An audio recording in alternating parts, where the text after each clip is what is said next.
Hey, ini Hallie. Apa kalian kira drama itu usai saat aku lulus sekolah?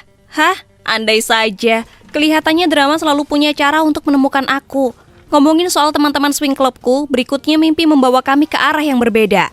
Anna dan Kurt pergi ke New York untuk mempelajari lebih lanjut genre musik yang mereka sukai. Sementara aku dan Phil pindah ke Bright Light di LA dan mendaftar ke perguruan tinggi di sana.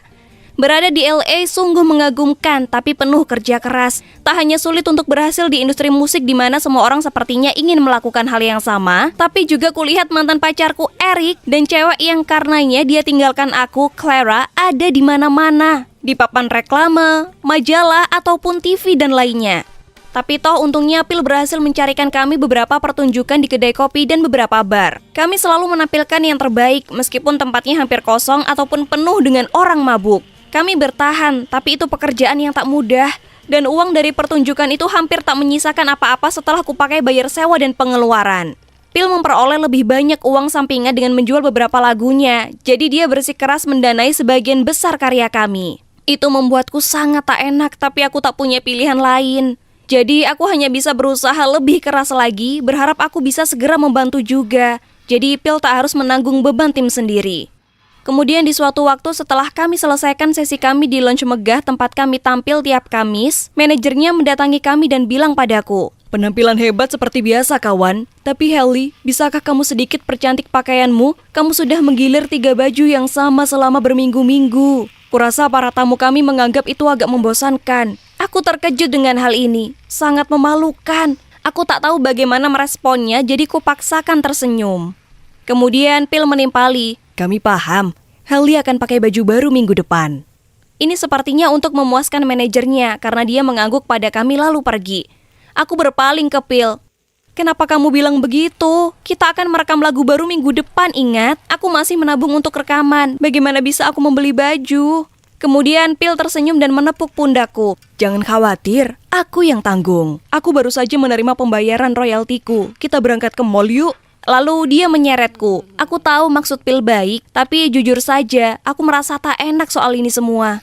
Phil bekerja dengan sangat baik di saat aku minim dan aku bahkan tak mampu membeli baju baru tanpa bantuannya. Ya ampun, kenapa aku jadi begitu tak berguna? Saat kami pergi ke mall, Phil membombardirku dengan banyak pertanyaan tentang tipe gaun yang kuinginkan. Apa aku mau panjang atau pendek, satin, payet? Aku tak bisa pura-pura antusias. Tidak ketika aku merasa sangat sedih tentang semuanya. Merasakan suasana hatiku, dia bertanya, "Hey Hallie, ada masalah apa?" Ku bilang tak usah khawatir soal uang, akan kubelikan ini untukmu. Aku menjawab, "Enggak, aku cuma merasa tak enak padamu. Aku ini seperti beban yang menghambatmu, padahal sudah jelas kamu akan bisa bekerja dengan baik sendiri. Aku paham jika kamu mau bersolo."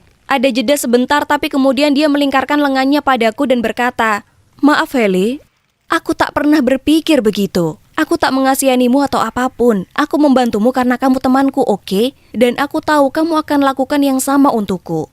Kurasa dia ada benarnya. Teman saling membantu dan tentu saja aku akan melakukan hal yang sama untuknya jika posisinya terbalik. Kemudian dia mengatakan sesuatu yang tak kusangka akan mendengarnya. "Lagi pula, lagu-lagu yang kujual itu membuatku merasa kuserahkan sebagian dari jiwaku. Itu bukanlah apa yang ingin kutulis, hanya untuk menghasilkan uang. Sementara aku kolaborasi denganmu karena kita punya selera yang sama dan suaramu begitu indah. Waktu kita akan datang, aku percaya itu."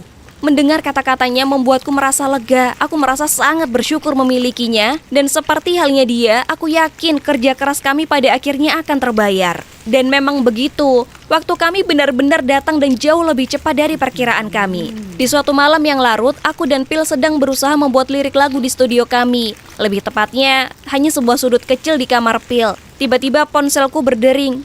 Itu Anna, lalu segera ku angkat. Dia berteriak, "Selamat! Ya Tuhan, kenapa kau tak bilang padaku?" Dia sangat keras. Kujauhkan ponselku dari telingaku, lalu berkata, "Memberitahumu apa? Anna, tenang dulu. Kamu belum dengar lagumu, Memories. Itu ada di sini, di peringkat 8 tangga lagu iTunes. Periksalah sekarang." "Kamu yakin ini bukan lagu orang lain? Jangan ngerjain aku, kamu tahu kan ini gak lucu?" "Hallie, coba aja periksa dan lihat sendiri." Phil dengan cepat mencarinya di laptopnya dan ternyata itu benar. Wah, lagu kami benar-benar ada di tangga lagu. Kami semua berteriak kencang sekali, rasanya sungguh luar biasa. Pesan selamat dari Kurt datang setelahnya.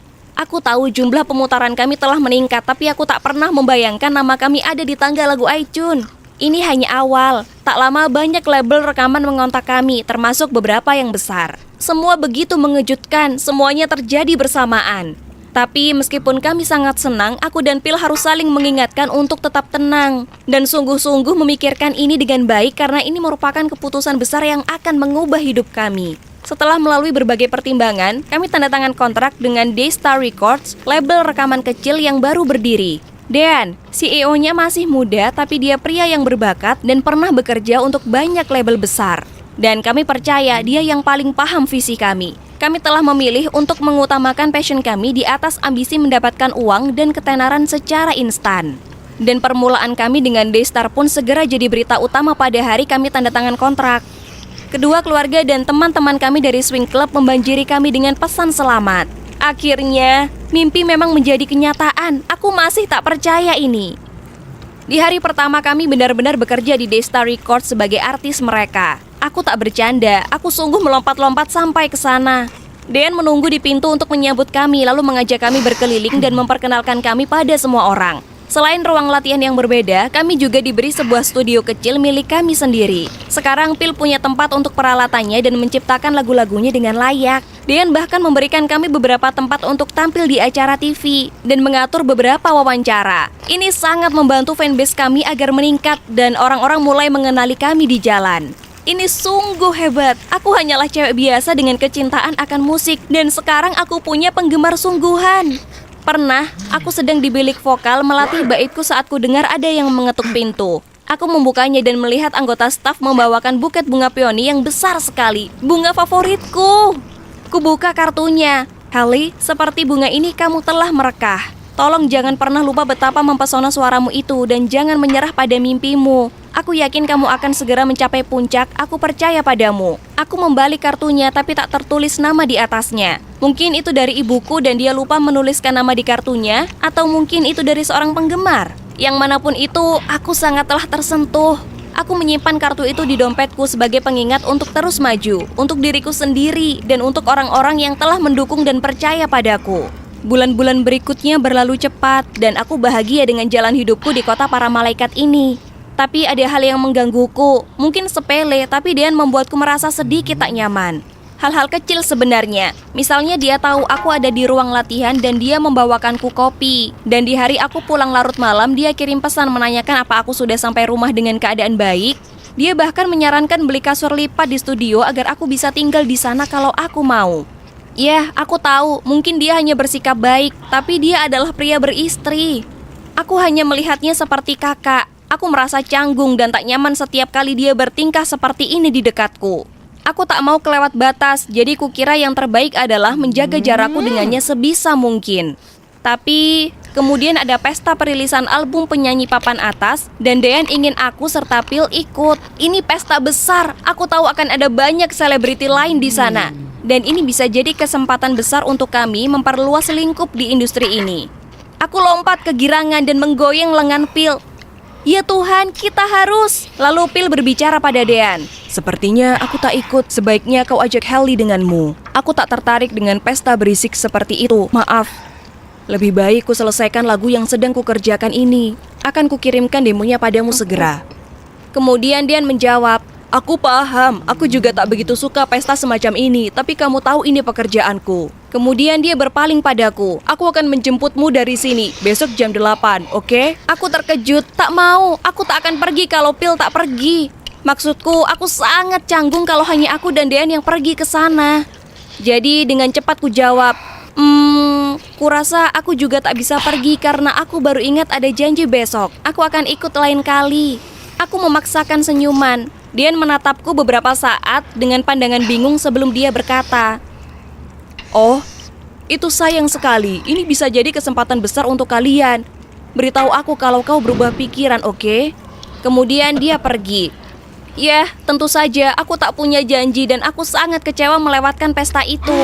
Tapi aku merasa tak nyaman di dekat Dean dan kalian tahu, mungkin akan segera ada kesempatan lainnya. Tapi kemudian di hari itu saat aku hendak pulang ke rumah, ku dengar seseorang memanggilku dari belakang. "Hale, tunggu. Ada yang ingin ku sampaikan padamu." Oh tidak, itu seperti suara Dean. Ya ampun, dia mau ngomong apa sih?